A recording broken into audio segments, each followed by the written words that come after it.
The now traditional Finnish Championships in extreme sports for kids and youth is held this weekend in Kouvola. Among other events, the competition features downhill cycling, rafting and rock climbing. Over 1,000 kids and youngsters attend this competition, and as the events are extreme, special care and attention is paid to the children's health and safety. Our reporter Alex Wilson met with a coach who takes great responsibility over his promising future cyclists. Oliver Salo was standing calmly at the bottom of the cycling hill, even with kids whizzing by at full speed. The downhill cycling finals are scheduled to begin in a little over an hour now. These are demanding times for Salo, since he is coaching 3 promising 12-year-old cyclists. Yeah, this morning went great. All 3 made the finals. I've got 1 girl and 2 boys on my team now.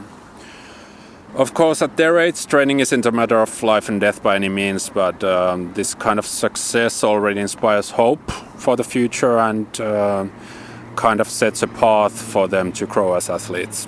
And this is a great experience for me as well, because I'm still only learning to be a coach myself.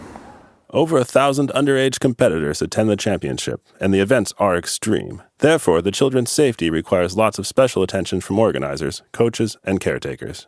2 of Salo's trainees also have diabetes. This brings the extra challenge of taking care of snacks and maintaining their blood sugar levels. This is why we have automated artificial pancreases for delivering insulin. I have this data bracelet which receives information directly from sensors placed under the children's skin. Along with other data, it helps me monitor their sugar balance and tell if there's need for snacks or if they're close to overdrive, which can be dangerous too. These sensors, automated insulin delivery systems, and their monitoring of data are a requirement for participating in the competition for children with diabetes or other such conditions.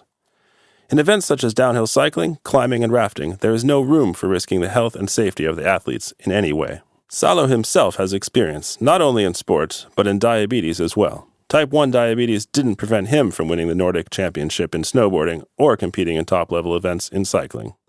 As a diabetic, his road to success was not without speed bumps. Things have changed along the way. When I was young, there was no such way for parents or anyone concerned to keep track of your sugar balance. It really took a lot of work and effort from parents to let you join a training camp or a snowboarding trip because, well, you never knew. Of course, there were adults there who knew I had diabetes, but you could never really count on anyone to recognize the signs in time.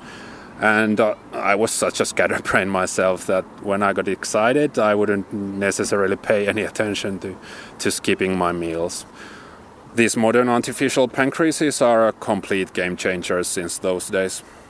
According to Salo, utilizing sugar sensors, data, and artificial pancreases are crucial to his trainees. Their parents also get at least some peace of mind while their kids are charging down the hill. Without these, this kind of event wouldn't even be possible. According to my knowledge, there haven't been any close calls so far. And the most important thing is for children to engage in sports and have fun without thinking they are different somehow.